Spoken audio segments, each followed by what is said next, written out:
나는 28살 평양 출신이다.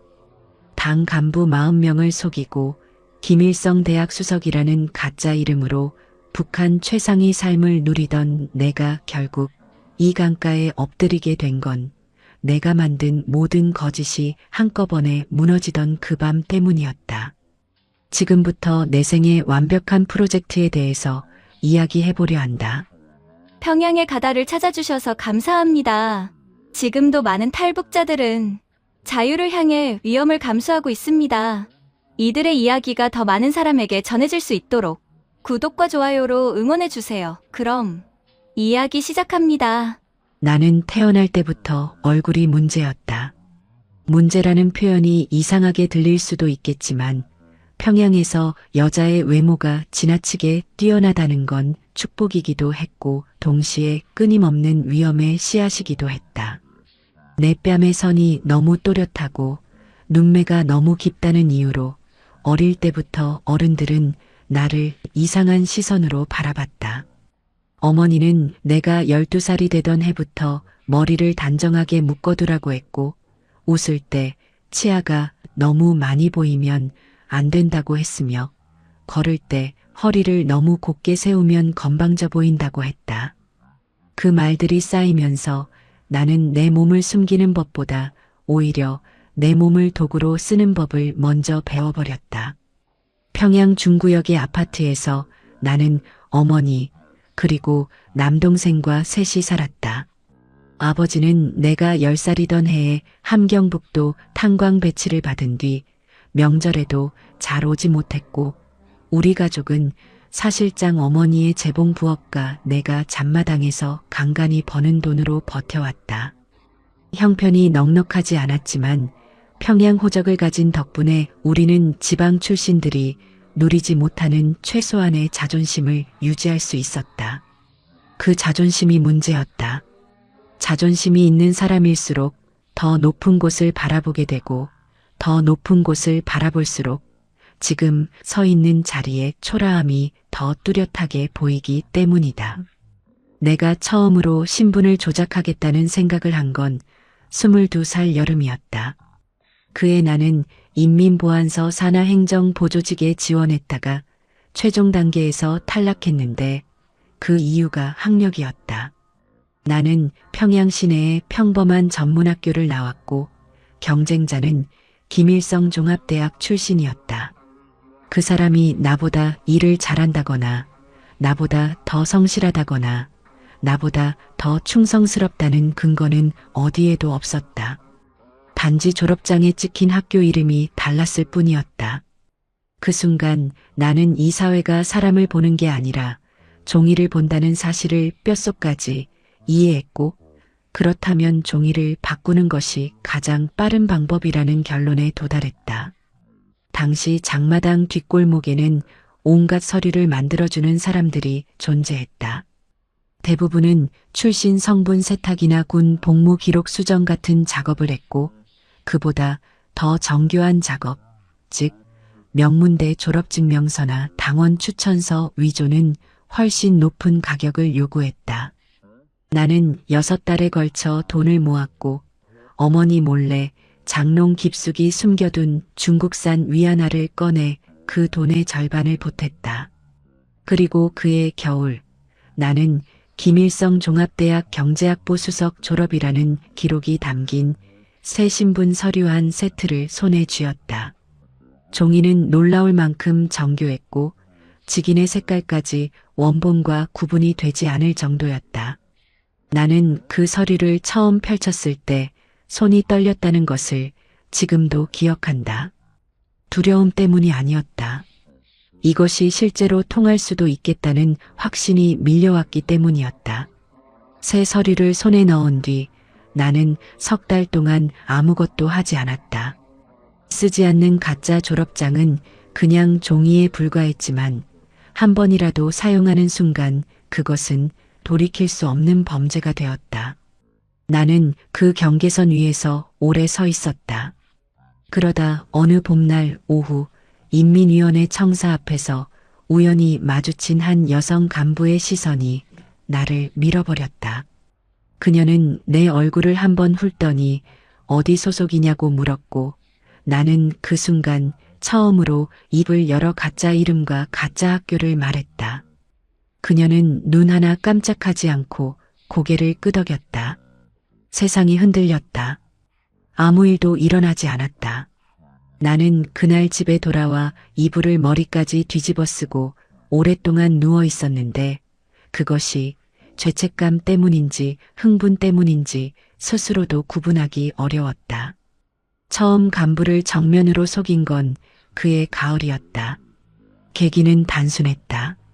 장마당 인근에서 알고 지내던 지인이 평양시당 산하경제연구보조직 채용 소식을 귀띔해 주었고 나는 아무렇지도 않은 얼굴로 지원서를 작성해 제출했다.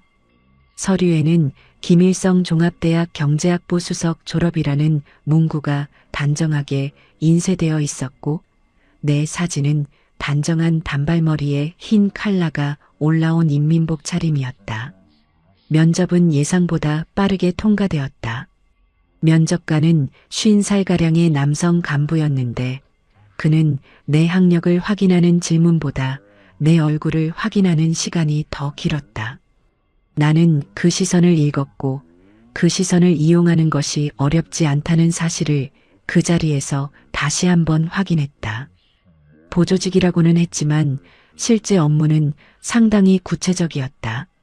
각 구역 식량 배급 현황을 정리하고 외부 보고용 통계를 가공하는 일이었는데 수치를 다루는 작업이라 수학적 감각이 필요했다.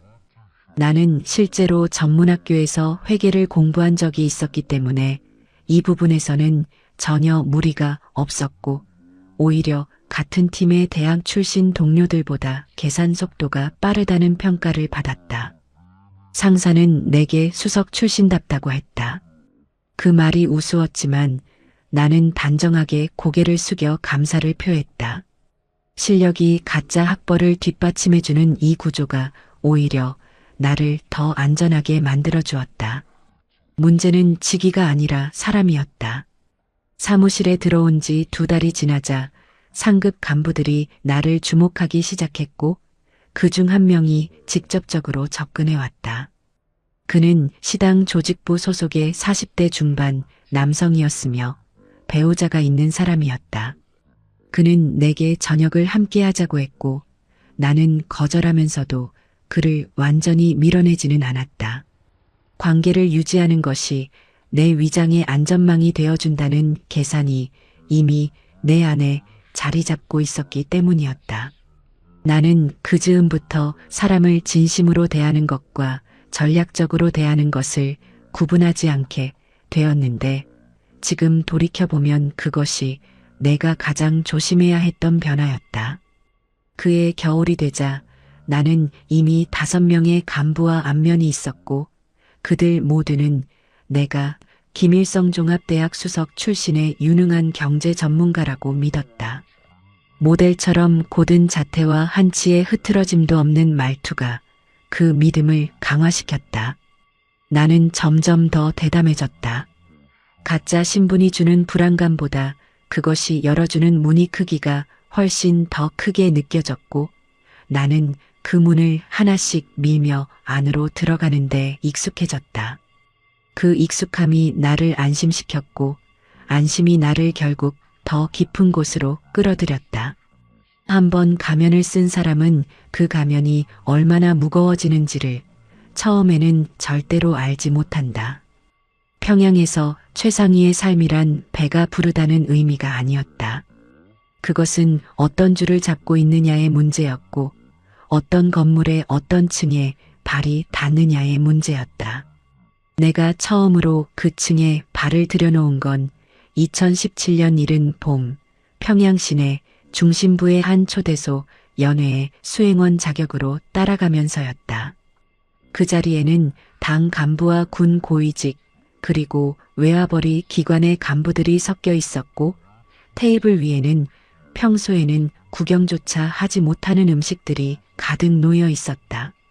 나는 그 음식들의 냄새를 처음 맡은 순간 아무렇지도 않은 척했지만 속으로는 그것이 내가 지금껏 상상하지 못했던 세계라는 사실을 분명하게 느꼈다. 그 자리에서 나는 3명의 새로운 간부와 인사를 나눴다. 그들은 나의 소속과 학력을 묻는 과정에서 내가 준비한 모든 답변을 정확히 원하는 방식으로 받아들였고, 그날 저녁이 끝날 즈음에는 한 명이 자신의 명함을 건네며 앞으로 도움이 필요하면 연락하라고 했다. 나는 그 명함을 두 손으로 받아 깍듯하게 인사했다. 모든 것이 너무 자연스럽게 흘러갔다.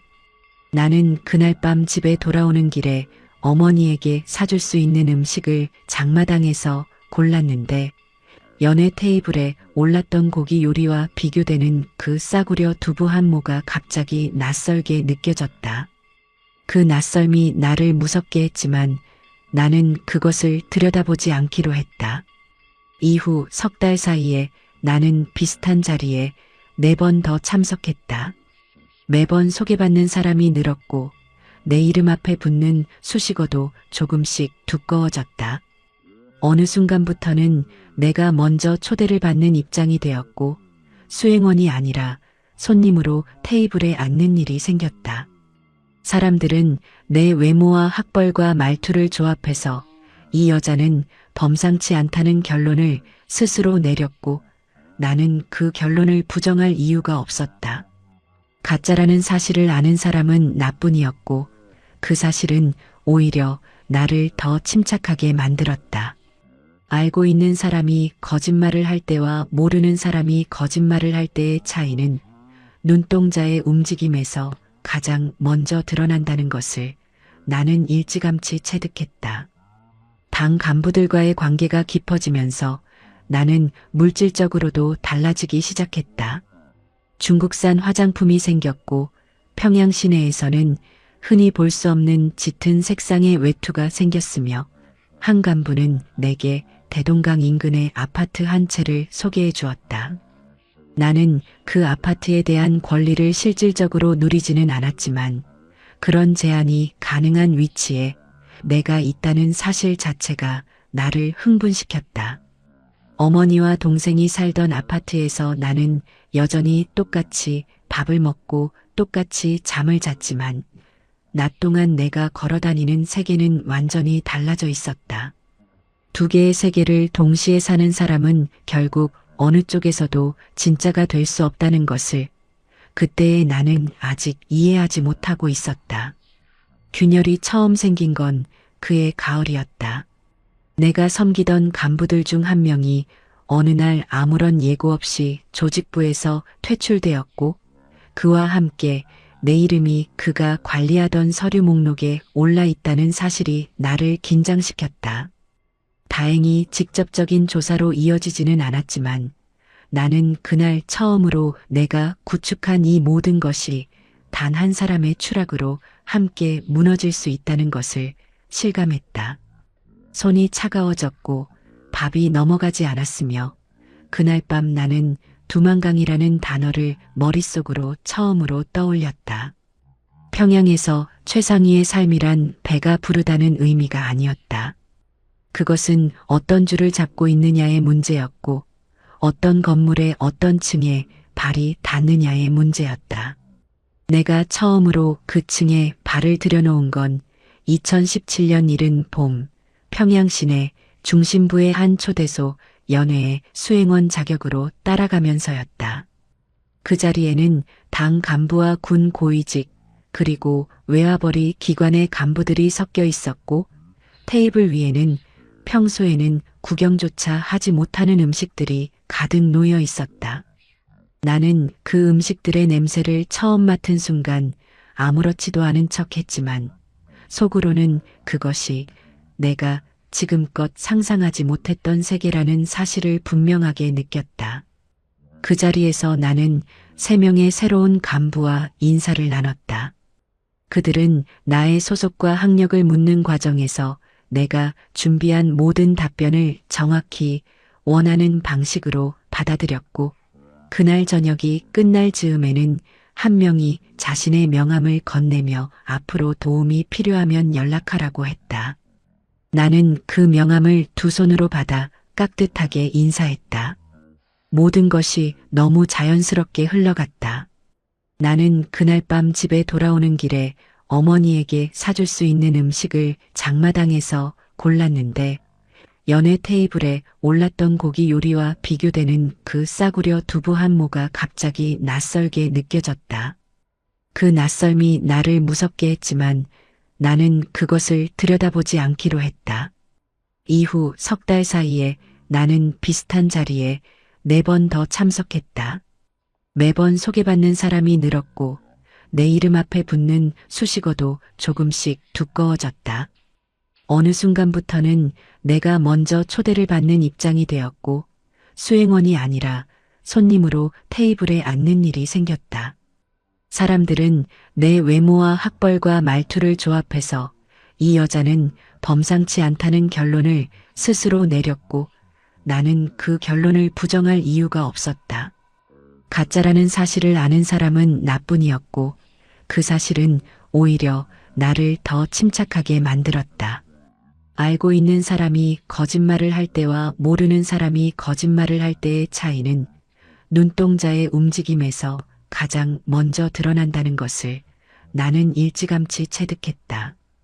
당 간부들과의 관계가 깊어지면서 나는 물질적으로도 달라지기 시작했다. 중국산 화장품이 생겼고 평양 시내에서는 흔히 볼 수 없는 짙은 색상의 외투가 생겼으며 한 간부는 내게 대동강 인근의 아파트 한 채를 소개해 주었다.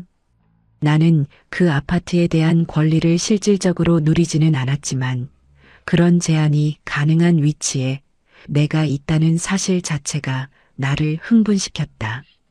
어머니와 동생이 살던 아파트에서 나는 여전히 똑같이 밥을 먹고 똑같이 잠을 잤지만 낮 동안 내가 걸어다니는 세계는 완전히 달라져 있었다. 2개의 세계를 동시에 사는 사람은 결국 어느 쪽에서도 진짜가 될 수 없다는 것을 그때의 나는 아직 이해하지 못하고 있었다. 균열이 처음 생긴 건 그해 가을이었다. 내가 섬기던 간부들 중 한 명이 어느 날 아무런 예고 없이 조직부에서 퇴출되었고 그와 함께 내 이름이 그가 관리하던 서류 목록에 올라 있다는 사실이 나를 긴장시켰다. 다행히 직접적인 조사로 이어지지는 않았지만 나는 그날 처음으로 내가 구축한 이 모든 것이 단 한 사람의 추락으로 함께 무너질 수 있다는 것을 실감했다. 손이 차가워졌고 밥이 넘어가지 않았으며 그날 밤 나는 두만강이라는 단어를 머릿속으로 처음으로 떠올렸다. 그 간부가 퇴출된 뒤 나는 사흘 동안 출근을 하지 않았다. 복통이 심하다는 핑계를 댔지만 실제로는 몸이 아픈 것이 아니라 머리가 아팠고 머리가 아픈 것이 아니라 두려움이 내 몸 전체를 점령하고 있었다. 나는 이불 위에 누워 천장을 바라보면서 내가 지금까지 쌓아온 것들을 하나씩 되짚어봤다. 서류 한 세트로 시작한 일이 어느 순간 5명, 10명, 20명이 넘는 사람들과 얽혀버렸고 그 사람들 사이에서 내 가짜 이름은 진짜 이름보다 더 많이 불렸다. 관계가 깊어질수록 빠져나올 수 있는 구멍은 좁아진다는 것을 그때의 나는 너무 늦게 깨달았다. 사흘째 되던 날 저녁 함께 일하던 동료 한 명이 내가 살던 아파트 앞까지 찾아왔다. 그녀는 상사가 내 출근 여부를 확인했다고 전했고 그 말을 전하는 그녀의 눈빛에는 단순한 안부 이상의 무언가가 섞여 있었다. 나는 그 눈빛이 무엇을 의미하는지 정확히 읽었다. 누군가 내 주변을 살피고 있다는 신호였다. 나는 그녀를 문 밖에서 맞이한 채 방 안으로 들이지 않았고 짧게 인사를 나눈 뒤 문을 닫았다. 문이 닫히는 소리와 함께 내 등줄기에 식은 땀이 한 줄기 흘렀고 나는 그것이 단순한 긴장이 아니라는 것을 알았다. 다음 날 출근해서 보니 분위기가 달라져 있었다. 평소에 나를 살갑게 대하던 남성 간부들이 시선을 피했고 사무실 안의 대화가 내가 들어서는 순간 짧게 끊겼다. 나는 아무것도 모르는 척 자리에 앉아 서류를 꺼냈지만 글씨가 눈에 들어오지 않았다. 점심시간에 화장실에 들어가 거울을 바라봤을 때 내 얼굴은 평소와 다를 것이 없었다. 모델처럼 고른 이목구비, 한치의 흔들림도 없어 보이는 눈매, 누가 봐도 자신감이 넘쳐 보이는 그 얼굴이 낯설게 느껴졌다. 이 얼굴이 나를 여기까지 데려왔고 이 얼굴이 나를 여기서 구해줄 수 없을 수도 있다는 생각이 처음으로 들었다. 그날 오후 퇴근 무렵 나는 조직부 서기실 앞 복도에서 우연히 이름 모를 남성과 마주쳤다. 그는 평소에 그 복도에서 본 적이 없는 사람이었고 복장은 일반 간부와 비슷했지만 눈빛이 달랐다. 그 눈빛은 사람을 보는 것이 아니라 사람을 분류하는 눈빛이었고 나는 그런 눈빛을 어디서 봤는지 단번에 떠올릴 수 있었다. 보이부 사람들이 그런 눈을 가지고 있었다. 나는 고개를 숙여 인사하고 자연스럽게 걸음을 이어갔지만 건물 밖으로 나오자마자 걸음이 빨라졌고 골목 모퉁이를 돌아선 뒤에야 겨우 숨을 내쉬었다. 겨울 공기가 폐 속으로 쏟아지는 느낌이 차갑고 날카로웠다. 집에 돌아온 나는 어머니에게 아무 말도 하지 않았다. 밥상에 앉아 숟가락을 들었지만 입안에 밥이 넘어가지 않았고 어머니가 반찬을 권하는 손길을 나는 괜찮다는 말로 막았다. 밥상을 치운 뒤 혼자 방에 들어와 장롱 깊숙한 곳에 숨겨둔 서류 봉투를 꺼냈다. 가짜 졸업증명서, 위조된 당원 추천서, 변조된 인적사항 서류들이 차례로 손 위에 올라왔다. 나는 그것들을 한참 들여다봤다. 이것들이 나를 먹여 살렸고 이것들이 나를 죽일 수도 있었다. 두만강이라는 단어가 다시 머릿속에 떠올랐고 이번에는 그 단어를 밀어내지 않았다. 겨울이 끝나갈 무렵 나는 조용히 정보를 모으기 시작했다. 탈북을 결심했다고 말하면 뭔가 극적인 순간이 있을 것 같지만 실제로는 그런 순간이 없었다. 결심이란 어느 날 갑자기 생기는 것이 아니라 두려움이 일정 수위를 넘어섰을 때 더 이상 버티는 것이 불가능해진 상태가 되면서 자연스럽게 남는 유일한 선택지가 되는 것이었다. 나는 이미 그 수위를 넘었고 평양에서의 삶이 언제 끝날지 모른다는 불안이 매일 아침 눈을 뜰 때마다 가장 먼저 나를 찾아왔다. 정보를 얻을 수 있는 경로는 생각보다 많지 않았다. 장마당에서 오래 장사를 해온 사람들, 중국을 오간 경험이 있는 밀수 브로커들, 그리고 조심스럽게 입에서 입으로 전해지는 탈북 성공담들이 내가 가진 전부였다. 나는 직접적으로 묻지 않았다. 그런 질문을 잘못된 사람에게 했다가는 그 자리에서 신고당할 수 있다는 것을 알았기 때문에 나는 대화의 흐름 속에서 필요한 정보가 흘러나오도록 유도하는 방식을 택했다. 오랫동안 사람들을 속여온 사람답게 나는 원하는 것을 얻기 위해 원하지 않는 것처럼 보이는데 능숙했다. 브로커와 처음 연결된 건 장마당 끝자락에 자리를 잡고 중국산 생필품을 파는 50대 여성을 통해서였다. 그녀는 나를 처음 봤을 때부터 뭔가를 눈치챈 것 같은 표정이었고 두 번째 만남에서 나를 구석으로 불러놨고 조용한 목소리로 먼저 말을 꺼냈다. 도망가려는 사람 얼굴이 따로 있다고 그녀는 말했다. 나는 부정하지 않았다. 부정하는 것이 오히려 더 수상해 보일 것이라는 판단이 서기도 했고 솔직히 말하면 그 순간 나는 이 여자를 믿어도 되겠다는 느낌이 들었다. 사람을 오래 속여온 사람은 동시에 사람을 빠르게 읽는 능력도 갖추게 된다. 브로커의 이름은 알 수 없었고 알 필요도 없었다. 그녀가 제시한 루트는 두만강을 건너 중국 지린성으로 넘어간 뒤 브로커 네트워크를 타고 몽골 국경까지 이동하는 경로였다. 비용은 중국 위안화로 지불해야 했고 나는 그 금액의 절반 이상을 이미 가지고 있었다. 나머지는 그동안 간부들에게 받은 선물들을 처분하면 충당할 수 있었다. 루트를 듣는 동안 나는 아무런 표정 변화 없이 고개를 끄덕였지만 속으로는 두만강이라는 단어가 지도 위의 선이 아니라 실제로 건너야 하는 물이 되는 순간을 처음으로 구체적으로 상상했다. 그 물이 얼마나 차가울지, 그 물이 얼마나 깊을지, 그리고 그 물을 건너다 무슨 일이 생길지를 생각하자 손끝이 저렸다. 동행자 문제가 남아 있었다. 나 혼자라면 움직임이 가볍지만 브로커는 단독 탈북보다 소그룹 이동이 비용 대비 안전성이 높다고 했다. 나는 며칠을 고민했고 결국 3명을 떠올렸다. 나와 비슷한 처지에 있던 26살의 여성, 그녀의 18살 남동생, 그리고 탈북을 몇 년째 꿈꿔왔다는 32살의 남성이었다.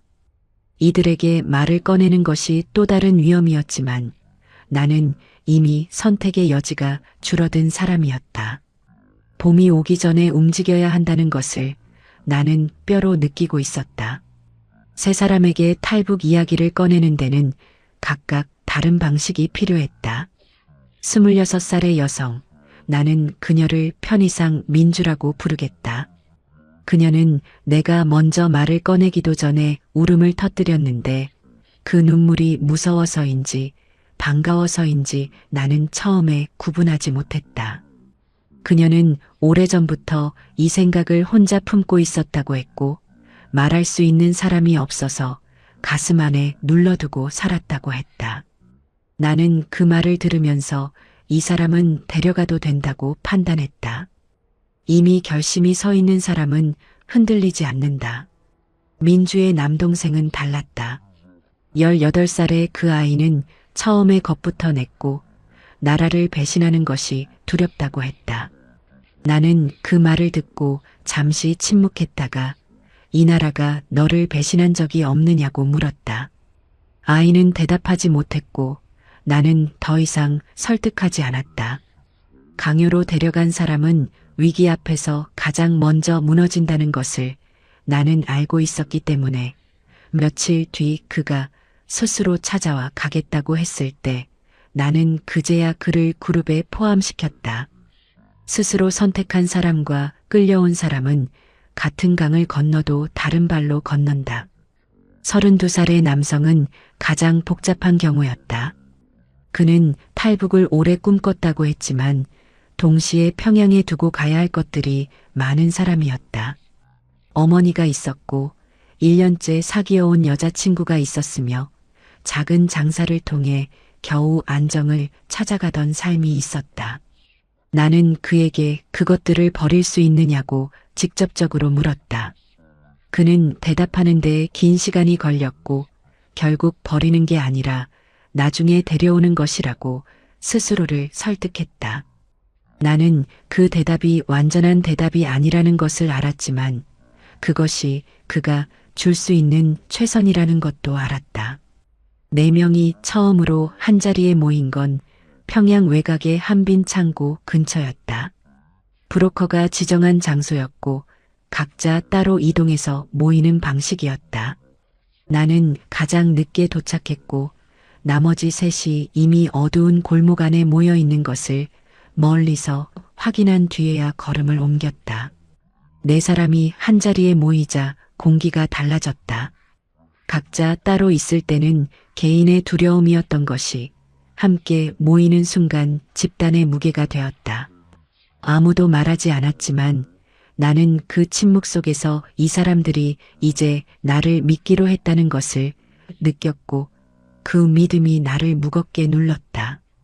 브로커 여성이 간략하게 일정과 이동 방식을 설명하는 동안 나는 4사람의 얼굴을 차례로 살펴봤다. 민주는 입술을 꾹 다물고 있었고 그녀의 남동생은 손을 무릎 위에 올린 채 미세하게 떨고 있었으며 32살의 남성은 눈을 바닥에 고정한 채 고개를 끄덕이고 있었다.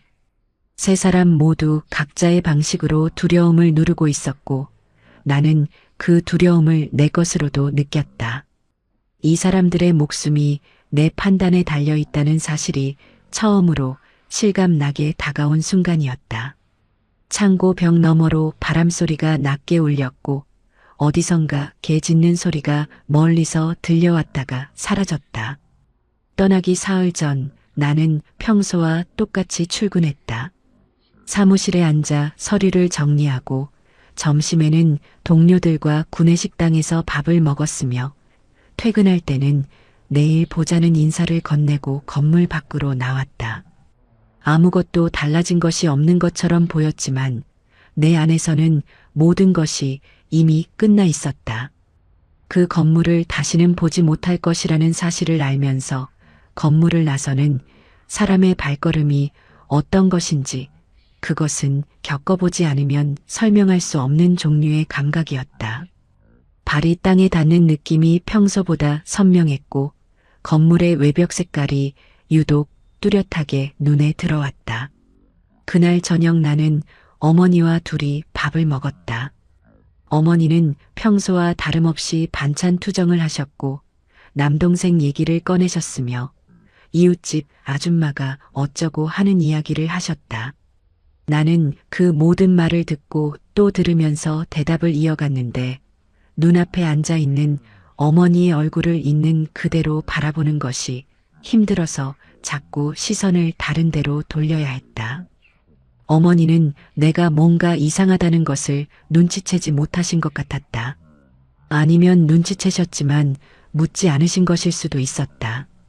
어머니는 원래 묻지 않으시는 분이었다. 알면서도 모른 척하는 것이 이 집에서 서로를 보호하는 방식이었다. 밥상을 치운 뒤 나는 방에 들어가 짐을 정리했다. 가져갈 수 있는 것은 많지 않았다. 작은 배낭 하나에 갈아입을 옷 한 벌, 중국 위안화를 접어넣은 속주머니, 그리고 아버지가 함경북도로 떠나던 날 찍은 가족사진 한 장이 전부였다. 사진은 가져가면 위험하다는 것을 알면서도 버릴 수가 없었다. 나는 그것을 배낭 가장 깊은 곳에 밀어넣으면서 이 사진을 마지막으로 보는 일이 생기지 않기를 빌었다. 빌 수 있는 대상이 있었다면 더 간절하게 빌었을 텐데 나는 무엇에게 빌어야 할지 몰랐다. 떠나기 전날 밤 나는 잠을 자지 않았다. 누우면 눈이 떠졌고 눈을 감으면 두만강 물소리가 들리는 것 같았다. 그것은 실제 소리가 아니었지만 너무 선명해서 실제와 구분이 되지 않았다. 나는 천장을 보면서 지금까지 내가 속여온 사람들의 얼굴을 하나씩 떠올렸다. 그들은 각자의 방식으로 나를 믿었고 나는 그 믿음 위에서 내 삶을 쌓았다. 그것이 잘못이라는 것을 모른 적은 없었지만 잘못이라는 사실이 그것을 멈추게 하지는 않았다. 사람은 살아남기 위해 잘못을 저지른다는 것을 나는 22살 이후로 계속 증명해왔다. 이른 새벽 나는 어머니 방문 앞에 잠시 섰다. 문 안쪽에서 어머니의 고른 숨소리가 들렸다. 나는 문을 열지 않았다. 열면 돌아설 수 없을 것 같았다. 배낭을 어깨에 걸고 현관을 나서면서 나는 신발장 위에 있던 어머니의 낡은 빗을 한번 바라봤다. 그리고 문을 닫았다. 계단을 내려오는 발소리가 건물 안에 울렸고 밖으로 나오자 새벽 공기가 폐를 가득 채웠다. 평양의 새벽은 조용했고 가로등 불빛이 아스팔트 위에 길게 깔려 있었다. 나는 뒤를 돌아보지 않았다. 돌아보는 순간 다리에 힘이 풀릴 것을 알았기 때문이었다. 함경북도까지 이동하는데 사흘이 걸렸다. 브로커가 짜준 경로는 기차와 도보를 번갈아 이용하는 방식이었고 각 구간마다 연락을 담당하는 사람이 따로 있었다. 우리는 서로 모르는 사람인 척 행동해야 했고 기차 안에서도 같은 칸에 앉지 않았다. 나는 혼자 창가 자리에 앉아 차창 밖을 바라보면서 지나가는 풍경들을 눈에 담았다. 평양을 벗어나자 풍경이 달라졌고 달라진 풍경이 내가 지금 어디로 가고 있는지를 구체적으로 실감하게 해주었다. 멀리 산등성이에 걸린 구름이 낮고 무거웠으며 창문 너머의 공기는 점점 차가워졌다. 함경북도의 작은 마을에 도착했을 때 브로커가 섭외한 안전가옥에서 하루를 보냈다. 작은 민가였고 주인은 아무것도 묻지 않는 사람이었다. 우리는 처음으로 한 공간에 모여 앉았는데 평양에서 마지막으로 만났을 때와 분위기가 달랐다. 사흘 동안 각자 따로 움직이면서 저마다 다른 긴장을 통과해 온 탓인지 네 사람 모두 말수가 줄어 있었다. 민주는 손가락 끝을 연신 매만졌고 그녀의 남동생은 무릎 위에 이마를 올려놓은 채 눈을 감고 있었으며 32살의 남성은 벽에 등을 기댄 채 천장을 바라봤다. 나는 그 침묵을 깨지 않았다. 침묵이 지금 이 사람들에게 필요한 것이었다. 브로커가 국경 상황을 전해준 것은 그날 밤 늦게였다. 순찰 간격이 평소보다 좁아져 있다고 했고 이틀 안에 움직여야 한다고 했다. 나는 그 말을 듣고 아무런 동요 없이 고개를 끄덕였지만 실제로는 손바닥에 땀이 고이고 있었다. 이틀이라는 시간은 생각보다 짧았고 짧다는 것은 준비가 완전히 끝나지 않은 상태에서 움직여야 한다는 의미였다. 나는 그날 밤 배낭을 다시 열어 내용물을 확인했고 위안화가 든 속주머니에 매듭을 3번 다시 묶었으며 사진을 꺼내 한 번 바라보고 다시 집어넣었다. 이동 당일 새벽 우리는 두만강까지 도보로 이동했다. 풀숲과 논두렁을 따라 걷는 동안 아무도 말하지 않았고 브로커의 손짓만이 방향을 알려주었다. 풀잎이 발목을 스치는 감촉이 선명했고 젖은 흙 냄새가 코를 가득 채웠으며 저 멀리서 개 짖는 소리가 한 번 들렸다가 멈췄다. 그 소리가 멈춘 뒤의 고요함이 오히려 더 무서웠다. 강이 가까워질수록 물 냄새가 짙어졌고 갈대밭 사이로 강물이 달빛을 반사하며 흐르는 것이 보이기 시작했다. 나는 그 장면을 보면서 드디어 왔구나 하는 생각과 함께 이 강을 건너지 못하면 모든 것이 끝난다는 생각이 동시에 들었다.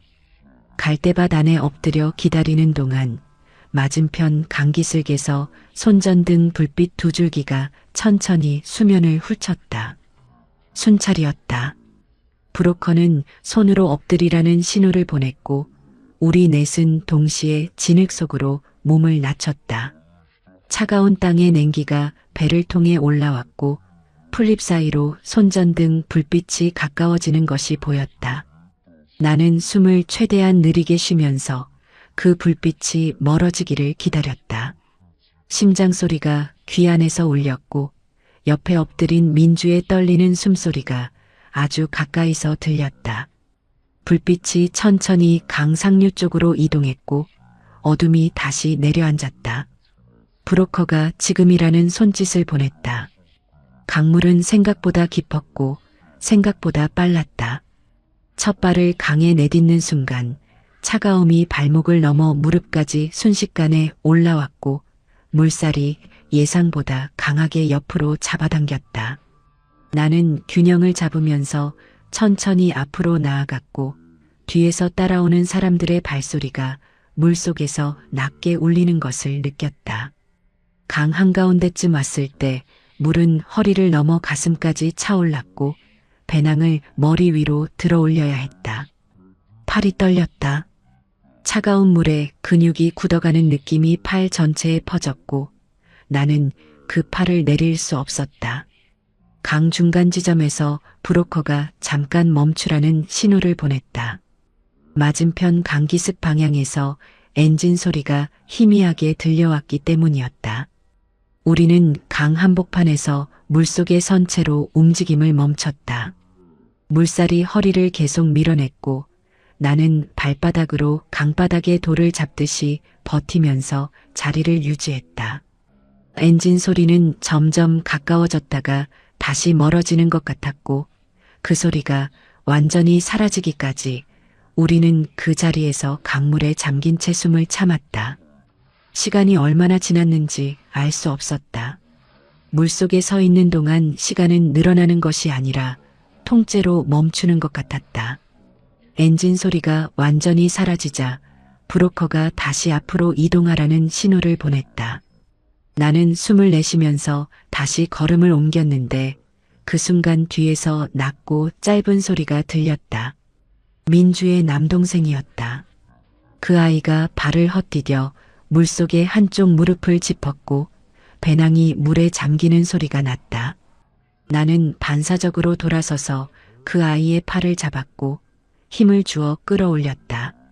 아이는 숨을 삼키며 고개를 끄덕였고 나는 그 아이의 팔을 잡은 채 함께 앞으로 나아갔다.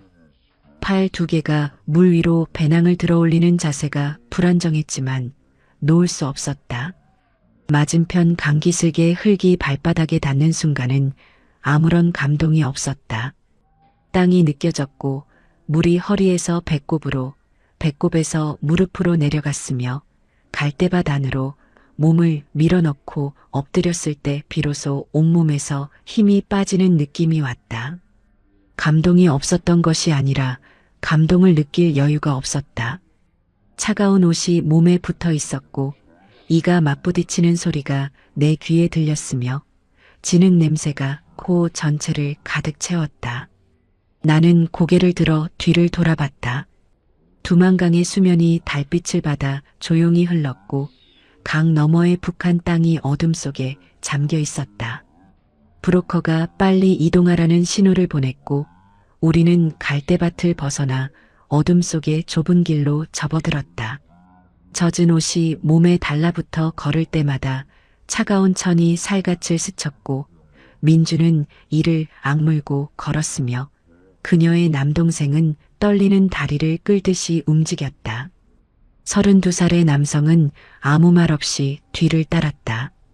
나는 맨 앞에서 걸으면서 발밑의 돌부리에 집중했다. 중국 땅이었다. 북한이 아닌 땅을 밟고 있다는 사실이 발바닥을 통해 올라왔고 그것이 안도인지 두려움인지 모를 감각으로 가슴 안에 자리를 잡았다. 아직 끝난 것이 아니었다. 오히려 가장 긴 부분이 지금부터 시작되는 것이었다. 중국 땅을 밟은 첫날 밤, 우리는 지린성 외곽의 낡은 농가 창고에 숨었다. 브로커가 미리 섭외해 둔 장소였고 창고 안에는 담요 2장과 물 1통이 준비되어 있었다. 젖은 옷을 입은 채로 바닥에 앉아 체온이 빠르게 떨어지는 것이 느껴졌고 4사람이 담요 2장을 나눠 덮은 채 서로의 체온에 기댔다. 창고 밖에서는 가끔 차 소리가 지나갔고 그 소리가 들릴 때마다 누구도 말하지 않았지만 모두의 몸이 동시에 굳어졌다가 소리가 멀어지면 다시 풀어졌다. 나는 그 반복되는 긴장과 이완 사이에서 눈을 뜬 채로 새벽을 맞이했다. 브로커는 이틀 뒤에 다시 연락이 온다고 했고 그 이틀 동안 우리는 창고 밖으로 나가지 말아야 했다. 중국 공안의 탈북자 단속이 강화된 시기라는 말을 덧붙였는데 그 말이 창고 안의 공기를 더 무겁게 만들었다. 이틀이라는 시간은 가만히 앉아서 보내기에는 너무 긴 시간이었고 움직이지 못하는 상태에서 생각은 자꾸 나쁜 방향으로 흘렀다. 나는 그것을 막기 위해 의식적으로 지금 당장 해야 할 것들에 집중했다. 젖은 옷을 최대한 빨리 말려야 했고 식량이 얼마나 남아있는지 확인해야 했으며 4사람의 상태를 각각 점검해야 했다. 민주는 강을 건너는 동안 발목을 접질렸는지 걸을 때마다 미세하게 절뚝거렸다. 심각한 부상은 아니었지만 이동이 본격적으로 시작되면 문제가 될 수 있었다. 나는 담요 1장을 뜯어 발목에 감아주었고 최대한 움직이지 말라고 했다. 그녀의 남동생은 전날 강에서 배낭이 물에 잠기면서 옷 한 벌이 완전히 젖었고 갈아입을 것이 없었다. 32살의 남성은 겉으로는 아무 문제가 없어 보였지만 창고 한쪽 구석에 앉아 계속 같은 방향을 바라보는 것이 신경 쓰였다. 나는 그가 두고 온 사람들을 생각하고 있다는 것을 알았고 그 생각이 너무 깊어지지 않도록 작은 일들을 부탁하며 그의 손을 바쁘게 만들었다. 이틀째 되던 날 오후 창고 문 밖에서 발소리가 들렸다. 브로커가 정해준 노크 신호가 아니었다. 2번 짧게, 1번 길게가 신호였는데 들려온 것은 불규칙한 발소리와 함께 문 손잡이가 흔들리는 소리였다. 네 사람이 동시에 숨을 멈췄다. 나는 눈으로 모두에게 움직이지 말라는 신호를 보냈고 문 쪽에서 시선을 떼지 않은 채 최대한 벽 쪽으로 몸을 붙였다. 문 아래 틈새로 빛이 흘러들어왔고 그 빛 위로 신발 그림자가 어른거렸다. 심장이 빠르게 뛰었지만 나는 숨소리를 최대한 고르게 유지하려 했다. 발소리가 창고 주변을 한 바퀴 돌았고 잠시 멈췄다가 그리고 천천히 멀어졌다. 발소리가 완전히 사라진 뒤에도 우리는 한참 동안 움직이지 않았다. 침묵이 너무 길어져서 내가 먼저 천천히 숨을 내쉬었고 그것이 신호가 되어 나머지 셋도 조용히 긴장을 풀었다. 민주의 눈가가 젖어 있었고 그녀의 남동생은 두 손으로 얼굴을 감쌌다. 32살의 남성은 아무 말 없이 천장을 향해 고개를 들었다. 나는 그 순간 이 사람들을 책임진다는 것이 무엇인지를 다시 한번 생각했다. 두려움을 숨기는 것만으로는 부족하고 두려움을 관리해서 다른 사람의 두려움까지 잠재울 수 있어야 한다는 것이었다. 그것이 이 그룹에서 내가 해야 하는 일이었다. 브로커가 이틀째 밤에 나타났고 다음 이동 경로를 설명했다. 지린성에서 내몽골 방향으로 이동하는 루트였는데 중간에 2번의 차량 환승이 있었고 각 환승 지점에서는 각자 다른 사람인 척 따로 움직여야 했다. 이동 시간은 사흘이 걸릴 예정이었고 그 사흘 동안 공안을 마주칠 가능성이 가장 높은 구간이 3군데 있다고 했다. 브로커는 그 3군데를 설명하면서 절대로 조선어를 쓰지 말 것, 질문을 받으면 조선족이라고 할 것, 신분을 확인하려 하면 나를 찾을 것이라고 했다. 마지막 말이 나를 향한 것이라는 사실이 이 그룹에서 내가 어떤 위치에 있는지를 다시 한번 확인시켜 주었다. 첫 번째 차량 이동은 새벽 3시에 시작되었다. 낡은 화물 트럭의 짐칸에 들어가 천으로 덮인 화물 사이에 몸을 숨기는 방식이었는데 짐칸 안은 기름 냄새와 먼지 냄새가 뒤섞여 있었고 공간이 좁아서 몸을 완전히 펼 수 없었다. 트럭이 출발하자 도로의 울퉁불퉁한 감촉이 그대로 등과 옆구리로 전해졌고 화물 사이에서 이리저리 쏠리지 않으려면 근육에 계속 힘을 주어야 했다. 나는 어둠 속에서 손으로 옆 사람의 존재를 확인하면서 눈을 감았다. 잠이 오는 것이 아니라 눈을 뜨고 있으면 공간이 더 좁게 느껴질 것 같았기 때문이었다. 2번째 환승 지점은 지린성 외곽의 작은 시장 마을이었다. 브로커의 안내에 따라 우리는 각자 시간 간격을 두고 트럭에서 내렸고 시장 안에서 자연스럽게 이동하다가 지정된 골목 앞에서 다시 모이기로 했다. 나는 가장 먼저 내렸고 시장 안으로 들어서면서 최대한 자연스러운 걸음을 유지하려 했다. 시장 안에는 사람들이 많았고 좌판 위에 채소와 과일과 생선이 쌓여 있었으며 중국어 소리가 사방에서 들렸다. 나는 그 소리들 속에서 목적지를 향해 걸으면서 시선을 분산시키기 위해 가끔 좌판 앞에 멈춰 서서 물건을 보는 척을 했다. 그때 맞은편 골목 입구에서 2명의 공안이 걸어오는 것이 보였다. 정복 차림이었고 시장 안을 천천히 훑으면서 걷는 방식이 단순한 순찰이 아니라 무언가를 찾는 눈빛이었다. 나는 즉시 가장 가까운 좌판 앞에서 멈춰 채소를 집어들었고 고개를 숙인 채 상인과 중국어로 가격을 묻는 신용을 했다. 상인이 대답하는 소리가 들렸고 나는 알아들은 척 고개를 끄덕이면서 눈의 끝으로 공안의 위치를 계속 확인했다. 두 사람은 시장 안을 가로질러 걸어왔고 내가 서 있는 좌판에서 10걸음가량 떨어진 곳에서 잠시 멈췄다. 그 10걸음이 100걸음처럼 느껴졌다. 공안 한 명의 시선이 내 쪽으로 잠깐 향했다. 나는 그 시선을 정면으로 받은 순간 고개를 드는 것도 피하는 것도 하지 않고 아주 짧게 눈이 마주쳤다가 자연스럽게 채소 쪽으로 시선을 내렸다. 너무 빨리 피하면 더 수상하고 너무 오래 마주치면 기억에 남는다는 것을 나는 이미 알고 있었다.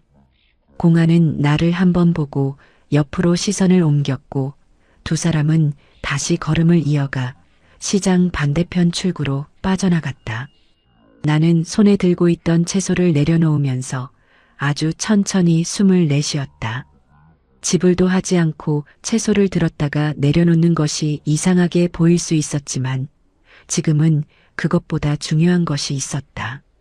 내몽골 접경 지역에 도착한 것은 사흘째 새벽이었다.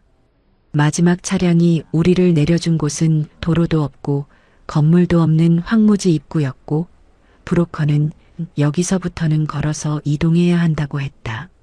몽골 국경까지는 도보로 2시간 정도라는 말을 덧붙였는데 2시간이라는 말이 지도 위의 거리로 들릴 때와 실제로 걸어야 할 거리로 들릴 때의 무게가 완전히 달랐다. 나는 배낭끈을 다시 조였고 네 사람이 차례로 차에서 내렸다. 차가 돌아서 멀어지는 소리를 들으면서 이제 우리를 데려다 줄 수 있는 것은 우리 자신의 발밖에 없다는 사실이 실감났다. 황무지의 낮은 지독했다. 그늘이 없었고 구름도 없었으며 태양이 머리 위에서 수직으로 내리꽂혔다. 건조한 열기가 피부를 태우듯 달궜고 흙먼지가 걸음을 옮길 때마다 발목 주변으로 피어올랐다. 물은 각자 한 병씩이었고 브로커는 아껴 마시라고 했다. 나는 1시간에 한 모금씩만 마시기로 스스로 정했고 그 규칙을 지키기 위해 갈증이 느껴질 때마다 다른 것에 집중하려 했다. 발밑에 돌이 부서지는 소리, 바람이 없는데도 귓가에 울리는 황무지의 고요함, 멀리 지평선이 흔들리는 아지랑이 같은 것들이 집중의 대상이 되었다. 3시간째 접어들면서 민주의 발목이 문제가 되었다. 담요로 감아두었던 발목이 걸으면서 다시 부어오르기 시작했고 그녀의 걸음이 눈에 띄게 느려졌다. 나는 그녀 옆에서 보조를 맞추면서 걸었고 그녀의 배낭을 대신 들기 위해 앞 가슴에 그것을 안았다. 무게가 2배가 되었지만 속도를 유지하는 것이 더 중요했다. 32살의 남성이 민주의 반대편에서 팔을 잡아주었고 세 사람이 한 덩어리처럼 움직이는 동안 민주의 남동생이 앞에서 길을 확인하면서 걸었다. 어느 순간부터 누가 시키지 않았는데도 각자의 역할이 자연스럽게 나뉘어 있었다. 지평선 위로 희미하게 구조물이 보이기 시작한 것은 4번째 시간에 접어들었을 때였다. 처음에는 아지랑이 속에 섞여 있어서 확실하지 않았는데 가까워질수록 윤곽이 뚜렷해지면서 망루처럼 생긴 구조물이라는 것이 분명해졌다. 브로커가 멈추라는 신호를 보냈고 우리는 땅에 납작하게 엎드렸다. 그는 망원경처럼 손을 눈 위에 대고 구조물을 바라봤고 잠시 뒤 우회해야 한다고 했다. 국경 감시 초소가 예상보다 가깝게 자리 잡고 있었고 정면으로 접근하면 감시 범위에 들어갈 가능성이 있었다. 우회로는 추가로 1시간이 더 걸린다는 의미였다. 엎드린 자세로 브로커의 설명을 듣는 동안 나는 뺨 아래 흙의 뜨거운 열기를 느꼈다. 태양이 땅을 달궈서 지면에서도 열이 올라왔고 위아래로 열기에 껴있는 상태에서 1시간을 더 걷는다는 것이 체력적으로 가능한 일인지 순간 의심이 들었다. 나는 그 의심을 삼키고 옆에 엎드린 민주를 바라봤다. 그녀는 이를 악물고 있었고 눈빛이 흔들리지 않았다. 나는 그것으로 충분했다. 한 사람이 버티는 한 다른 사람도 버틸 수 있고 그 연쇄가 이어지는 한 이 그룹은 무너지지 않는다는 것을 나는 그 순간 확신했다. 우회로를 향해 몸을 돌리면서 나는 발에 힘을 주었고 일행이 하나씩 일어나 뒤를 따랐다. 몽골 땅에 발을 들인 순간을 나는 처음에 제대로 인식하지 못했다. 브로커가 이제 넘었다고 말해줘서 알았지. 발밑에 흙이 국경 이전과 이후가 다르게 느껴지지는 않았다. 사람이 만든 선이 자연에는 없다는 것을 그때 처음으로 몸으로 이해했다. 우리는 넘자마자 멈추지 않고 국경에서 충분히 멀어질 때까지 계속 걸었고 브로커가 여기서 쉬어도 된다고 말했을 때 네 사람이 동시에 그 자리에 주저앉았다. 주저앉는 것이 아니라 쓰러졌다는 표현이 더 정확했다. 더 이상 버티던 힘이 허락이 나자마자 한꺼번에 빠져나가는 느낌이었다. 하늘이 이상했다. 처음에는 눈이 이상한 줄 알았는데 고개를 들어 똑바로 바라보니 하늘이 실제로 달랐다. 별이 너무 많아서 하늘의 색깔이 검은 것이 아니라 흰 것에 가까웠고 몽골의 초원 위로 쏟아지는 그 별들이 너무 낮게 내려와 있어서 손을 뻗으면 닿을 것 같은 착각이 들었다. 평양에서는 그런 하늘을 본 적이 없었다. 평양의 밤하늘은 건물 사이로 좁게 잘려 있었고 별보다 가로등이 더 밝았다. 나는 등을 땅에 대고 누운 채로 그 하늘을 바라봤는데 눈물이 나오지는 않았다. 눈물이 나올 여유조차 몸에 남아있지 않은 상태였다. 민주가 먼저 울었다. 소리를 내지 않는 울음이었는데 어깨가 들썩이는 것이 별빛 아래서도 보였다. 나는 그것을 못 본 척하지 않았고 그렇다고 무슨 말을 건네지도 않았다. 이 순간에 필요한 것은 말이 아니라 그냥 함께 있는 것이었다. 그녀의 남동생이 누나의 손을 잡았고 32살의 남성은 팔로 눈을 가린 채 누워 있었다. 브로커는 조금 떨어진 곳에 앉아 지도를 들여다보고 있었다. 초원의 바람이 낮고 길게 불어왔고 풀냄새와 흙냄새가 섞인 그 바람이 땀으로 젖은 얼굴을 식혀주었다. 나는 그 바람 속에서 어머니의 빛을 떠올렸다. 아무 이유 없이 그것이 떠올랐다. 몽골에서의 이동은 중국과는 방식이 달랐다. 국경을 넘은 탈북자들이 몽골 당국에 자수하면 강제 송환이 아니라 한국 대사관으로 인계되는 절차가 있다는 것을 브로커는 알고 있었고 그것이 온 루트를 선택한 이유 중 하나였다. 하지만 자수까지의 이동 과정이 단순하지 않았다. 몽골 경찰이 먼저 발견하면 절차가 달라질 수 있었고 광활한 초원에서 방향을 잃으면 이틀이고 사흘이고 걸어야 하는 상황이 생길 수 있었다. 브로커는 울란바토르 방향으로 이동하면서 적절한 시점에 당국에 접촉할 계획이라고 설명했는데 나는 그 계획의 변수가 너무 많다는 것을 알면서도 다른 선택이 없다는 것도 알았다. 다음 날 아침 해가 뜨면서 초원의 규모가 처음으로 눈에 들어왔다. 끝이 보이지 않는 평원이 사방으로 펼쳐져 있었고 지평선이 완전한 원을 이루고 있었다. 북한에서도 중국에서도 이런 풍경은 없었다. 나는 그 광활함 앞에서 처음으로 내가 얼마나 작은 존재인지를 실감했는데 이상하게도 그 감각이 두렵지 않았다.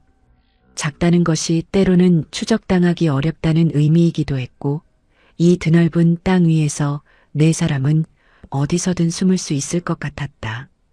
브로커가 이동 방향을 가리켰고 우리는 다시 걷기 시작했다. 발밑에서 풀이 눌리는 소리가 났고 아침 햇살이 초원 위로 길게 퍼지면서 우리의 그림자를 뒤로 길게 늘어뜨렸다. 울란바토르에 도착하기까지 사흘이 더 걸렸다. 중간에 몽골 유목민의 게르에서 하룻밤을 보냈는데 브로커와 아는 사람인 듯했고 주인은 우리에게 뜨거운 수태차와 마른 고기를 내어주었다. 차 한 모금이 식도를 타고 내려가는 순간의 따뜻함을 나는 지금도 정확하게 기억한다. 사람이 오래 긴장하다가 처음으로 안심하는 순간 몸이 어떻게 반응하는지를 그 차 한 잔이 가르쳐 주었다. 손이 떨렸고 눈이 뜨거워졌으며 목에 무언가가 걸린 것 같은 느낌이 잠깐 올라왔다가 내려갔다. 울란바토르 외곽에서 우리는 브로커와 헤어졌다. 그는 여기까지가 자신의 구간이라고 했고 이유는 한국 대사관 측 연락망을 통해 진행될 것이라고 했다. 헤어지는 순간이 생각보다 담담했다. 그에게 고맙다는 말을 해야 할지 아니면 그냥 돌아서야 할지 잠깐 망설였는데 그는 먼저 고개를 한번 끄덕이고 돌아섰다. 나는 그 뒷모습을 잠시 바라보다가 네 사람에게 이동하자는 신호를 보냈다. 이제 우리는 정말로 혼자였다. 몽골 당국에 접촉하는 과정은 예상보다 관료적이었다. 경찰서에 들어가 탈북자라고 밝히는 순간부터 절차가 시작되었는데 언어가 통하지 않아서 모든 것이 느렸고 기다리는 시간이 극도로 길었다. 나는 조사관 앞에 앉아 통역을 기다리는 동안 그 사람의 표정을 읽으려 했다. 경계하는 것인지 동정하는 것인지 아니면 그냥 업무적으로 처리하는 것인지를 파악하는 것이 내 습관이었다. 그는 업무적이었다. 그것이 오히려 안심이 되었다. 감정적인 사람보다 절차적인 사람이 예측하기 쉽고 예측 가능한 상황이 통제하기 쉽기 때문이었다. 조사는 이틀에 걸쳐 진행되었다. 같은 질문을 여러 번 다른 방식으로 반복하는 구조였는데 나는 그것이 진술의 일관성을 확인하기 위한 것임을 알았다. 나는 일관되게 답했고 군더더기를 붙이지 않았으며 묻지 않은 것은 말하지 않았다. 오랫동안 가짜 신분으로 살아온 사람은 조사를 받는 방법도 안다는 것이 이 상황에서 이상하게 유용하게 작동했다. 민주와 나머지 두 사람은 같은 장소의 다른 방에서 각자 조사를 받았고 우리는 조사 사이 짧은 휴식 시간에 복도에서 잠깐씩 얼굴을 확인했다. 말을 나눌 수는 없었지만 서로의 눈빛으로 괜찮다는 신호를 주고받았다. 한국 대사관 측 담당자가 처음으로 나타난 것은 사흘째 오후였다. 한국어를 쓰는 사람을 그 공간에서 처음 만나는 순간 나는 내가 어떤 반응을 할지 예측하지 못했는데 실제로는 아무 감정도 올라오지 않았다. 너무 지쳐 있었거나 아직 실감이 나지 않았거나 둘 중 하나였다. 담당자는 절차를 설명해 주었고 앞으로 몇 단계가 더 남아있다고 했다. 나는 고개를 끄덕이면서 그 말을 들었다. 몇 단계든 상관없었다.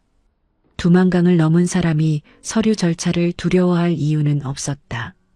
창밖으로 울란바토르의 낮은 건물들이 보였고 그 위로 넓고 푸른 몽골의 하늘이 펼쳐져 있었다. 몽골에서 태국으로 이동하는 과정은 내가 지금까지 경험한 것과는 전혀 다른 종류의 힘겨움이었다. 두만강을 건널 때는 몸이 힘들었고 황무지를 걸을 때는 체력이 한계였으며 공안을 피할 때는 신경이 곤두섰다. 그런데 태국으로 향하는 이 구간은 그 어느 것도 아니었다. 비행기를 탔고 공항을 통과했으며 이민국 창구 앞에 서서 서류를 내밀었다. 모든 것이 절차적으로 이루어졌는데 그 절차 하나하나가 내가 지금 어떤 상태인지를 끊임없이 상기시켜 주었다. 나는 서류상으로는 어느 나라 국민도 아닌 상태였고 그 불완전한 신분으로 공식적인 공간을 통과해야 한다는 것이 두만강을 건너던 것과 다른 방식으로 무서웠다. 방콕 공항에 내렸을 때는 밤이었다. 공항 안의 냉방이 지나치게 강해서 얇은 옷 위로 한기가 내려앉았고 사방에서 들리는 태국어와 영어와 온갖 언어들이 뒤섞여 머릿속에서 소음처럼 느껴졌다. 나는 민주와 나란히 걸으면서 안내 표지판을 따라 이민국 방향으로 이동했다. 창구 앞에 줄을 서서 기다리는 동안 앞뒤로 다양한 국적의 사람들이 섞여 있었고 그들은 각자의 여권을 손에 들고 있었다. 나는 내 손에 들린 것이 여권이 아니라 임시 서류라는 사실을 의식하면서 그것을 가슴 쪽으로 조금 더 당겨쥐었다. 창구 앞에 섰을 때 담당 직원은 젊은 태국 여성이었다. 그녀는 내가 내민 서류를 받아 화면을 들여다봤고 무언가를 확인하는 듯 잠시 멈췄다. 그 멈춤이 3초가량이었는데 나에게는 30초처럼 느껴졌다. 나는 직원의 눈썹이 움직이는 방향을 보면서 이것이 단순한 확인인지 문제 상황인지를 읽으려 했다. 그녀는 옆자리 동료에게 뭔가를 짧게 말했고 동료가 고개를 끄덕였으며 그녀는 서류에 스탬프를 찍어 돌려주었다. 나는 그것을 두 손으로 받아들고 창구를 지나쳤다. 다리에 힘이 없었지만 걸음은 멈추지 않았다. 방콕에서 우리는 유엔 난민기구와 연결된 임시 보호소에서 지냈다. 공간이 넉넉하지는 않았지만 하루 세끼가 나왔고 비가 와도 젖지 않는 지붕이 있었으며 잠을 자도 깨어났을 때 같은 자리에 있을 수 있었다. 그 당연한 것들이 당연하지 않게 느껴지던 시기가 있었는데 방콕의 보호소에서 처음으로 그것이 다시 당연해지기 시작했다. 민주의 발목이 제대로 치료를 받았고 그녀의 남동생은 며칠 지나자 얼굴에 혈색이 돌아왔으며 32살의 남성은 보호소 창가에 앉아 바깥을 바라보는 시간이 길어졌다. 그 창밖에 무엇이 보이는지 나는 묻지 않았다. 나는 방콕에서 처음으로 거울을 오래 바라봤다. 보호소 화장실의 낡은 거울이었고 조명이 좋지 않았지만 내 얼굴을 확인하기에는 충분했다. 거울 속의 얼굴은 평양에서 보던 그 얼굴과 같은 얼굴이었다. 뺨의 선이 여전히 또렷했고 눈매가 여전히 깊었으며 누가 봐도 평범하지 않은 이목구비가 거기에 있었다. 그런데 그 얼굴이 낯설었다. 이 얼굴로 40명의 간부를 속였고 이 얼굴로 두만강을 건넜으며 이 얼굴로 공안의 눈앞에서 채소를 들었다 내려놓았다. 이 모든 것을 한 사람의 얼굴이 하나였다는 것이 거울 앞에서 처음으로 실감났다. 나는 수도꼭지를 틀어 차가운 물로 얼굴을 씻었고 고개를 들었을 때 거울 속에 나와 눈이 마주쳤다. 한국이 가까워지고 있었다. 한국행 절차가 본격적으로 시작되면서 나는 처음으로 내 과거 전체를 누군가 앞에서 말해야 하는 상황에 놓였다. 국가정보원 파견 직원이라고 밝힌 남성이 방콕 보호소의 작은 면담실에서 나를 마주보고 앉았고 그는 첫마디로 편하게 이야기하면 된다고 했다. 나는 그 말이 편하게 이야기하라는 의미가 아니라 모든 것을 이야기하라는 의미라는 것을 알았다. 면담실의 공기는 에어컨이 틀어져 있었지만 서늘하다기보다 차가웠고 테이블 위에 놓인 녹음기의 빨간 불이 내 시선을 자꾸 끌어당겼다. 면담은 사흘에 걸쳐 진행되었다. 첫날은 기본적인 신상과 탈북 경위를 물었고 둘째 날은 북한에서의 생활과 접촉했던 사람들에 대한 질문이 이어졌으며 셋째 날은 내 신분 위조에 관한 구체적인 내용이 핵심이었다. 나는 셋째 날이 오기 전날 밤 거의 잠을 자지 못했다.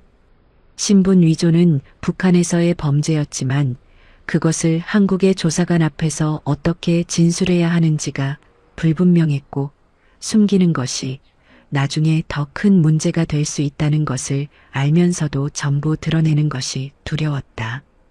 오래 가짜로 산 사람은 진실을 말하는 것이 가장 어렵다는 것을 나는 그 밤에 처음으로 실감했다. 셋째 날 아침 나는 면담실에 들어가기 전에 복도에서 잠깐 멈췄다. 심호흡을 한 번 했고 문을 열었다. 조사관은 이미 자리에 앉아 있었고 테이블 위에 두꺼운 서류 묶음이 놓여 있었다. 그는 내가 앉자마자 서류를 펼쳤는데 첫 페이지에 내 얼굴 사진이 붙어 있는 것이 보였다. 그 사진 옆에 적힌 이름은 내 진짜 이름이었다. 조사관은 내가 김일성 종합대학 출신이 아니라는 것을 이미 알고 있었고 그것을 내가 먼저 말하는지 끝까지 숨기는지를 보고 있었다. 나는 그 사실을 직감했고 그 순간 처음으로 더 이상 가면을 쓸 이유가 없다는 생각이 들었다. 나는 처음부터 이야기했다.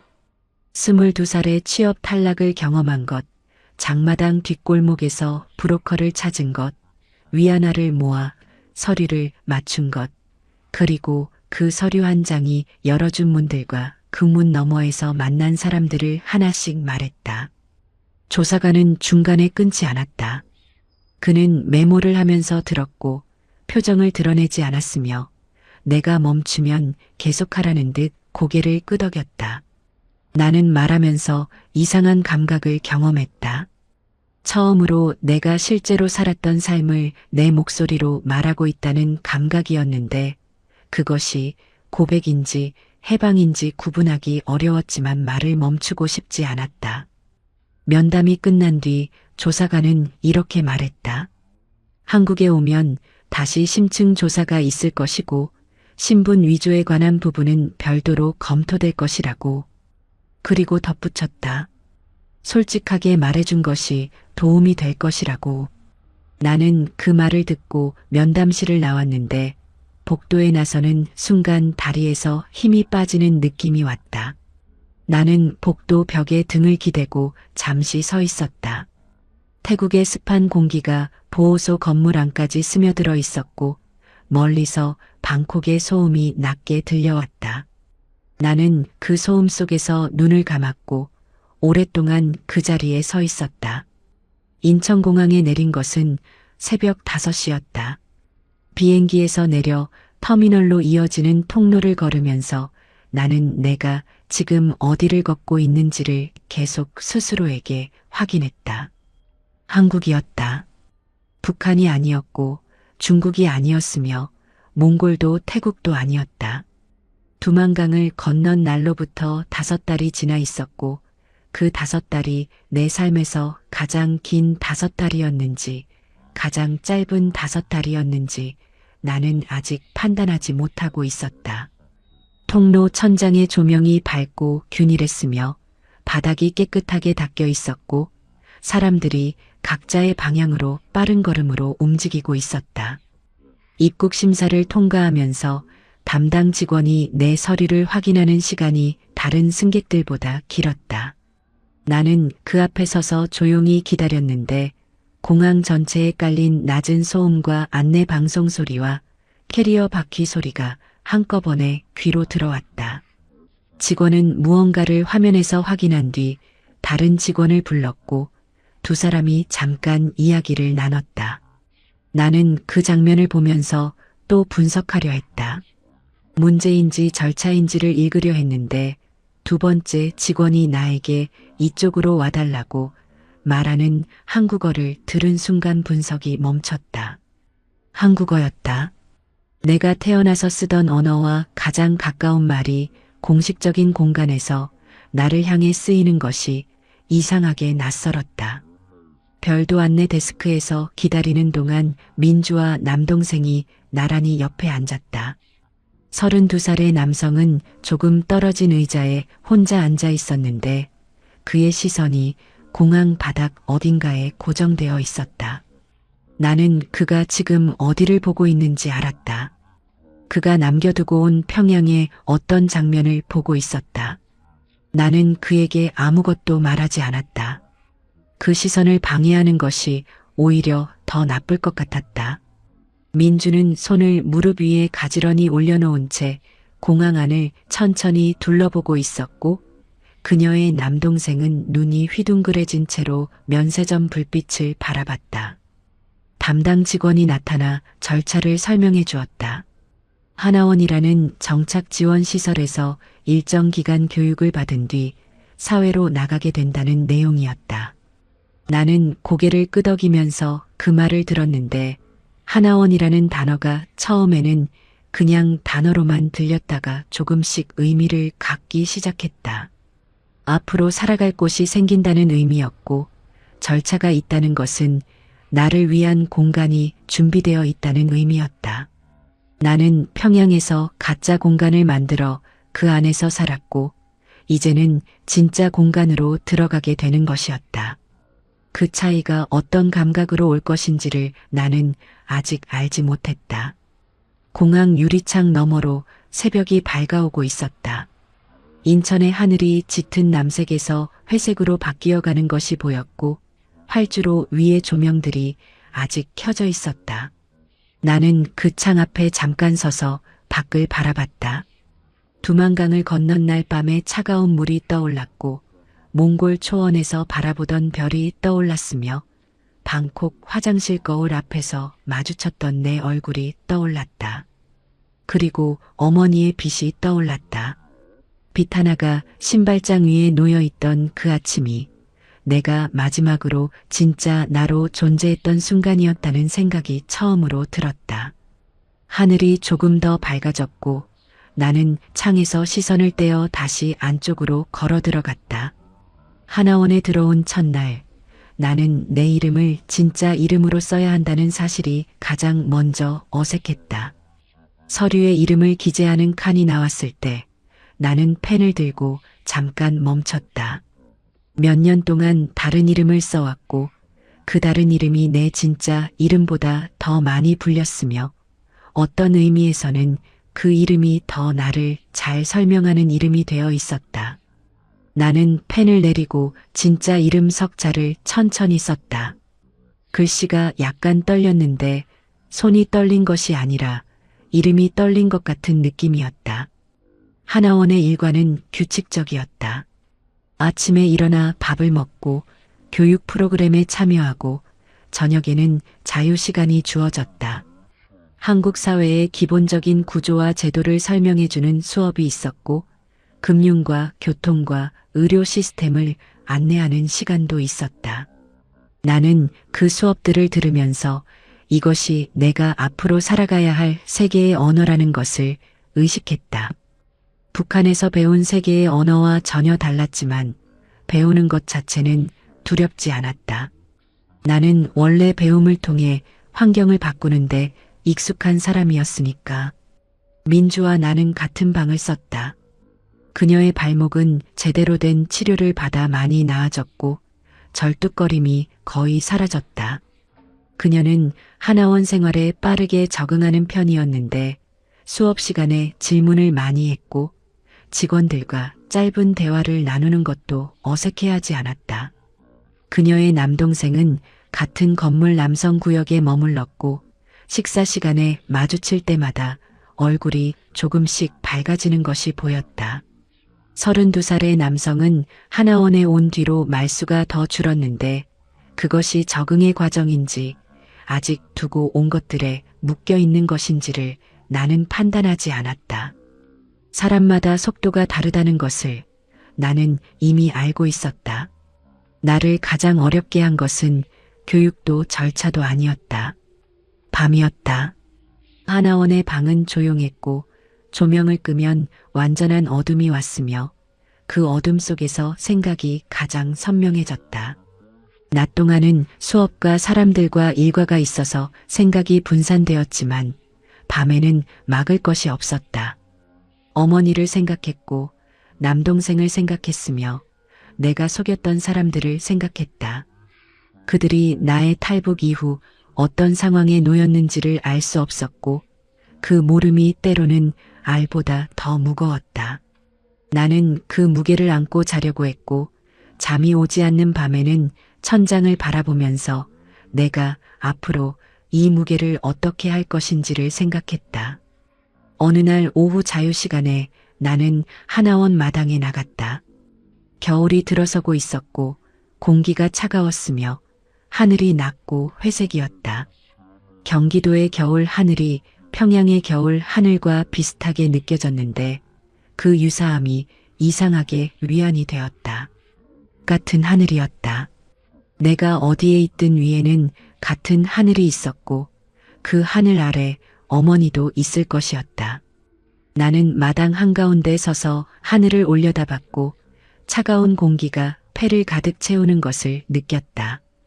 가짜 이름으로 살던 시간이 끝나고 진짜 이름을 다시 쓰기 시작한 이곳에서 나는 처음으로 앞을 생각했다. 뒤를 보는 것이 아니라 앞을 보는 것이 이제는 가능할 것 같다는 생각이 그 겨울 하늘 아래에서 처음으로 들었다. 하나원을 나온 것은 이듬해 봄이었다. 벚꽃이 피기 시작하는 시기였고 서울로 향하는 버스 창밖으로 분홍빛 나무들이 줄지어 지나갔다. 나는 그 풍경을 보면서 북한에도 봄은 왔었다는 것을 생각했다. 평양의 봄도 이렇게 꽃이 피었고 어머니는 봄마다 창가에 화분을 내놓으셨다. 같은 계절이 다른 땅 위에 오고 있었고 나는 그 사실이 슬픈지 다행인지 판단하지 않기로 했다.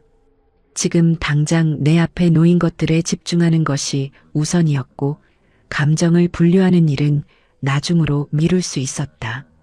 서울에서 처음 배정받은 임대 아파트는 작았지만 내 이름으로 된 공간이었다. 진짜 이름으로 된 계약서가 처음 내 손에 들어왔을 때 나는 그것을 한참 들여다봤다. 북한에서 가짜 이름으로 서류를 만들던 그 손이 이제 진짜 이름이 적힌 서류를 받아들고 있었다. 그 아이러니가 우습기도 했고 묵직하기도 했다. 아파트 안으로 들어가 짐을 내려놓고 창문을 열었을 때 서울의 봄 공기가 방 안으로 들어왔다. 아무 냄새도 없는 공기였는데 그 무색무취함이 오히려 새로운 시작 같은 느낌을 주었다. 사회에 나온 뒤 처음 몇 달은 모든 것이 낯설었다. 지하철 노선도가 복잡했고 스마트폰 사용법이 익숙하지 않았으며 편의점에서 물건을 계산하는 방식이 헷갈렸다. 사소한 것들이 예상치 못한 순간에 걸림돌이 되었고 그럴 때마다 내가 얼마나 다른 세계에서 왔는지가 새삼스럽게 느껴졌다. 그런데 그 낯설미 부끄럽지는 않았다. 평양에서 가짜 신분으로 살 때는 모르는 것을 절대 드러낼 수 없었는데 이곳에서는 모른다고 말하면 누군가 가르쳐 주었다. 그 단순한 차이가 생각보다 크게 다가왔다. 민주는 같은 시기에 서울의 다른 구에 정착했고 우리는 한 달에 한 번씩 만났다. 그녀의 발목은 완전히 나았고 그녀는 검정고시를 준비하고 있다고 했다. 남동생은 직업훈련 프로그램에 등록했다는 소식이 들렸다.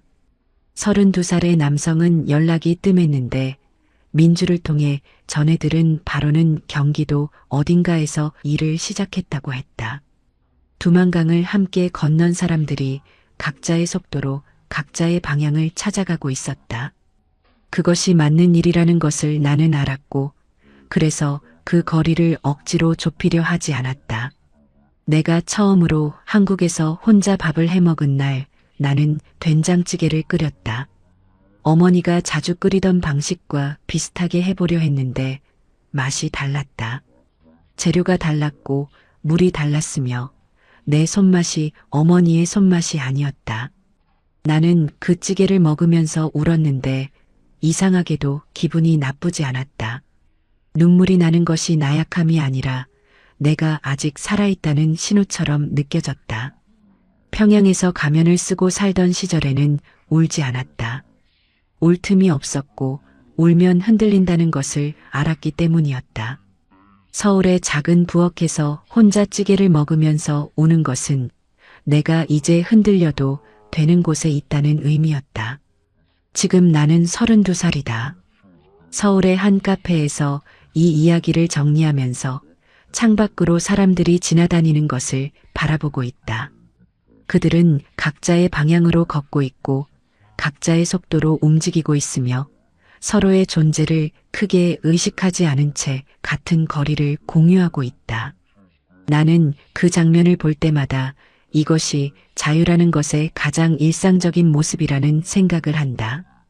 특별한 날이 아니어도 원하는 방향으로 걸을 수 있다는 것, 그것이 얼마나 큰 것인지를 겪어보지 않은 사람은 실감하기 어렵다. 한국에 온 뒤 5년이 지나는 동안 나는 많은 것을 새로 배웠다. 대학에 진학했고 이번에는 진짜 내 이름으로 진짜 졸업장을 받았다. 전공은 사회복지였다. 북한에서 가짜 경제학 전공자로 살았던 내가 한국에서 사람을 돕는 일을 공부하게 된 것이 스스로도 처음에는 낯설었는데 막상 공부를 시작하니 이것이 내가 진짜로 하고 싶었던 것이었다는 확신이 들었다. 사람을 이용하며 살았던 시간만큼 사람을 위해 쓰이는 시간이 필요하다는 것을 나는 의식하고 있었고 그 의식이 방향을 만들어 주었다. 어머니와는 연락이 닿지 않는다. 여러 경로를 통해 시도해 봤지만 소식을 확인하는 것이 오히려 어머니를 위험에 빠뜨릴 수 있다는 것을 알기 때문에 지금은 기다리는 것을 선택하고 있다. 기다림이 포기와 다르다는 것을 나는 안다. 포기는 더 이상 생각하지 않는 것이고 기다림은 계속 생각하면서 그 생각이 나를 잠식하지 않도록 조절하는 것이다. 나는 매일 아침 어머니를 생각하고 그 생각을 하루의 첫 번째 자리에 놓은 뒤 나머지 하루를 살아간다. 그것이 내가 찾은 방식이다. 신분 세탁자였던 나 희대의 사기꾼이라고 불릴 수도 있는 내가 지금 이 자리에 있다는 것이 때로는 스스로도 믿기지 않는다. 40명의 간부를 속이고 김일성 대학 수석이라는 가짜 스펙으로 북한 최상위의 삶을 누리던 그 여자가 지금은 서울의 카페에서 커피 한 잔을 앞에 두고 진짜 이름으로 살고 있다. 그 사이에는 두만강이 있었고 황무지가 있었고 신문실이 있었으며 하나원의 겨울 하늘이 있었다. 그것들이 나를 지금의 자리로 데려왔고 나는 그 모든 과정에 감사한다고 말할 수 있을 만큼은 회복했다. 테이블 위에 아버지와 어머니와 남동생과 내가 찍힌 사진이 놓여 있다. 두만강을 건널 때 배낭 깊숙이 넣어두었던 그 사진이 지금도 내 지갑 안에 있고 나는 가끔 이렇게 꺼내 테이블 위에 올려놓는다. 사진 속 나는 10살이고 웃고 있으며 아직 아무것도 모른다. 그 아이가 이 자리까지 오게 될 것이라는 것을 그때의 나는 상상하지 못했을 것이다. 나는 그 사진을 바라보면서 그 아이에게 말을 건네고 싶어진다. 잘 왔다고, 여기까지 온 것이 잘한 일이라고, 그리고 앞으로도 진짜 이름으로 살아가면 된다고. 창밖으로 서울의 오후가 기울고 있었고 카페 안에 커피 향이 가득했으며 나는 사진을 다시 지갑 안에 넣고 자리에서 일어났다. 지금 이 순간에도 두만강을 건너려는 사람들이 있다.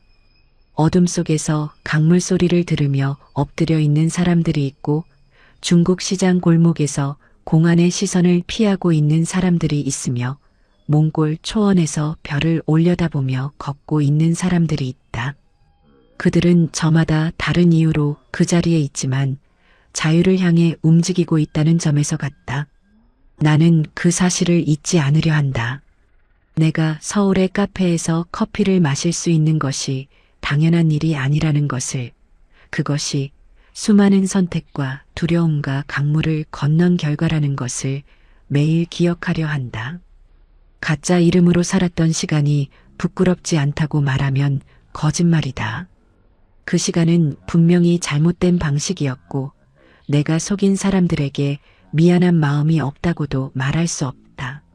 하지만 그 시간이 없었다면 지금의 내가 없었다는 것도 사실이다. 잘못된 방법으로 버텨온 시간이 결국 올바른 땅 위에 서는 힘이 되었다는 것, 그것이 내 삶이 나에게 가르쳐준 가장 복잡하고 가장 솔직한 진실이다. 이 이야기를 들어주신 여러분께 감사드린다. 구독과 좋아요는 이 이야기가 더 많은 사람에게 닿을 수 있도록 도와주는 가장 작고 가장 확실한 방법이다. 평양의 가다는 앞으로도 계속해서 이 땅 위에서 살아남은 사람들의 이야기를 전한다.